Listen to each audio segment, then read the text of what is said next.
सभी श्रोताओं को नमस्कार है। आपने तुलसीदास के रामायण के विषय में तो सुना ही होगा। मुझे प्रभु की प्रेरणा हुई कि मैं इसका हिंदी में वर्णन करूं ताकि सभी लोग इसका लाभ ले सकें। आरंभ में तुलसीदास जी ने बालकांड से ये शुरुआत होती है इसके रामायण की, और उसमें शुरू से इन्होंने सरस्वती जी गणेश जी की वंदना से शुरुआत की है। अक्षरों, अर्थ समूहों, रसों, छंदों और मंगलों की करने वाली सरस्वती जी और गणेश जी की मैं वंदना करता हूँ। श्रद्धा और विश्वास के स्वरूप श्री पार्वती जी और श्री शंकर जी की मैं वंदना करता हूँ, जिसके बिना सिद्ध जन अपने अंतःकरण में स्थित ईश्वर को नहीं देख सकते। ज्ञानमय नित्य शंकर रूपी गुरु की मैं वंदना करता हूँ, जिनके आश्रित होने से ही टेढ़ा चंद्रमा भी सर्वत्र वंदित होता है। श्री सीताराम जी के गुण समूह रूपी पवित्र वन में विहार करने वाले विशुद्ध विज्ञान संपन्न कवीश्वर श्री वाल्मीकि जी और कपीश्वर श्री हनुमान जी की मैं वंदना करता हूँ। उत्पत्ति, स्थिति, पालन और संहार करने वाली, क्लेशों को हरने वाली और संपूर्ण कल्याणों की करने वाली श्री रामचंद्र जी की प्रियतमा श्री सीता जी को मैं नमस्कार करता हूँ, जिनकी माया के वशीभूत संपूर्ण विश्व और ब्रह्मादि देवता और असुर हैं, जिनकी सत्ता से रस्सी में सर्प की भ्रम की भांति यह सारा दृश्य जगत सत्य ही प्रतीत होता है, और जिनके केवल चरण ही भवसागर से तरने की इच्छा वालों के लिए एकमात्र नौका है। उन समस्त कारणों से परे राम कहाने वाले भगवान श्री हरि की मैं वंदना करता हूँ।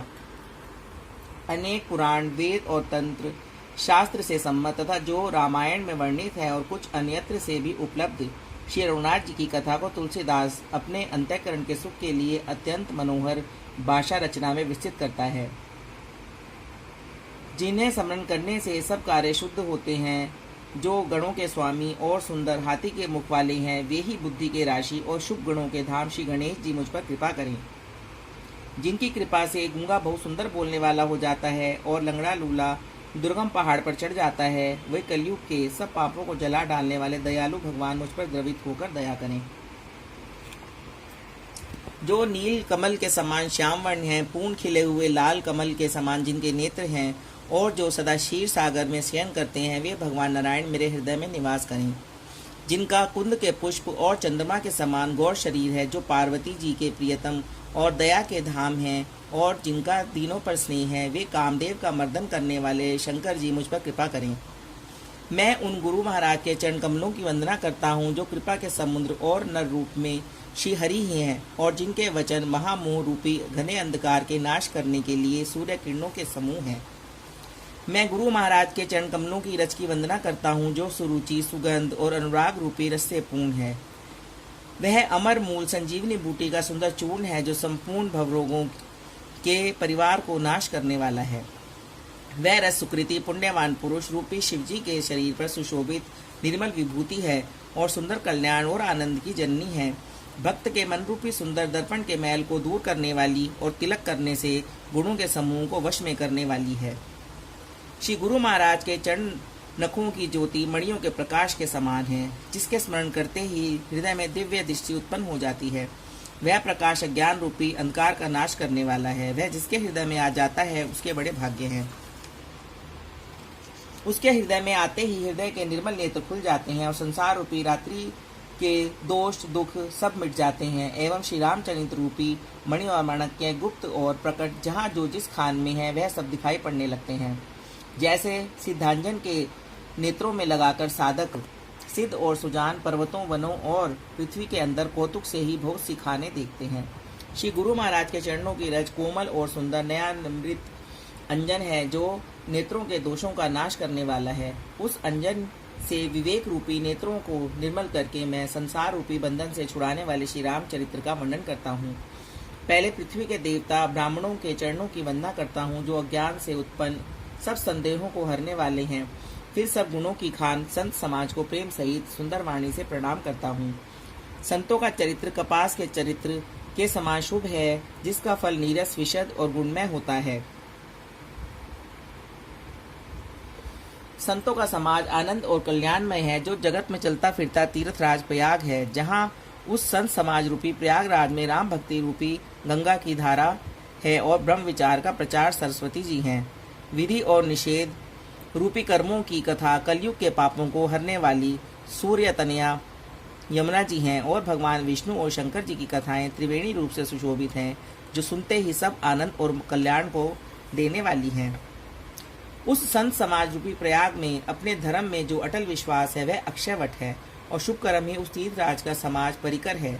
वह संत समाज रूपी प्रयागराज सब देशों में सब समय सभी को सहज ही में प्राप्त हो सकता है, और आदर पूर्वक सेवन करने से क्लेशों को नष्ट करने वाला है।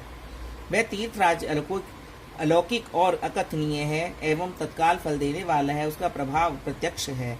जो मनुष्य इस संत समाज रूपी तीर्थराज का प्रभाव प्रसन्न मन से सुनते हैं और समझते हैं और फिर अत्यंत प्रेम पूर्वक इसमें गोते लगाते हैं, वे इस शरीर के रहते ही धर्म, अर्थ, काम, मोक्ष चारों फलों को पा जाते हैं। इस तीर्थराज में स्नान करने का फल तत्काल ऐसा करने में आता है कि कौवे कोयल बन जाते हैं और बगुले हंस। यह सुनकर कोई आश्चर्य न करे, क्योंकि संत संग की महिमा छिपी नहीं है। वाल्मीकि जी, नारद जी और अगस्त्य जी ने अपने अपने मुखों से अपनी होनी जीवन का वृत्तांत कही है। जल में रहने वाले, जमीन पर चलने वाले, आकाश में विचरने वाले नाना प्रकार के जड़ चेतन जीव इस जगत में हैं। उनमें से जिसने जिस समय जहाँ कहीं भी जिस किसी यत्न से बुद्धि, कीर्ति, सद्गति, विभूति, ऐश्वर्य और भलाई पाई है, सो सब सत्संग का ही प्रवाह समझना चाहिए।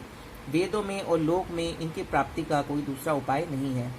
सत्संग के बिना विवेक नहीं होता, और श्री रामचंद्र जी की कृपा के बिना वह सत्संग सहज में मिलता नहीं। सत्संगति आनंद और कल्याणों की जड़ है। सत्संग की स्थिति सिद्धि ही फल है, और सब साधन तो फूल हैं। दुष्ट भी सत्संगति पाकर सुधर जाते हैं, जैसे पारस के स्पर्श से लोहा सुहावना हो जाता है। अर्थात जिस प्रकार सांप का संसर्ग पाकर भी मणि उसके विष को ग्रहण नहीं करती है तथा अपने सहज गुण प्रकाश को नहीं छोड़ती, उसी प्रकार साधु पुरुष दुष्टों की संगति में रहकर भी दूसरे को प्रकाश ही देते हैं। दुष्टों का उन पर कोई प्रभाव नहीं पड़ता। ब्रह्मा, विष्णु, शिव, कवि और पंडितों की वाणी भी संत महिमा का वर्णन करने में सकुचाती है। वह मुझसे किस प्रकार नहीं कही जाती, जैसे साग तरकारी बेचने वाले से मणियों के गुण समूह नहीं कहे जा सकते। मैं संतों को प्रणाम करता हूँ जिनके चित्त में समता है, जिनका ना कोई मित्र है ना कोई शत्रु। जैसे अंजलि में रखे हुए सुंदर फूल, जिस हाथ ने फूल को तोड़ा और जिसने उनको रखा, उन दोनों ही हाथों को समान रूप से सुगंधित करते हैं, वैसे ही संत शत्रु और मित्र दोनों का ही समान रूप से कल्याण करते हैं। संत सरल हृदय और जगत के हितकारी होते हैं। उनके ऐसे स्वभाव और स्नेह को जानकर मैं विनय करता हूँ, मेरी इस बाल विनय को सुनकर कृपा करके श्री रामचंद्र जी के चरणों में मुझे प्रीति दे। इति।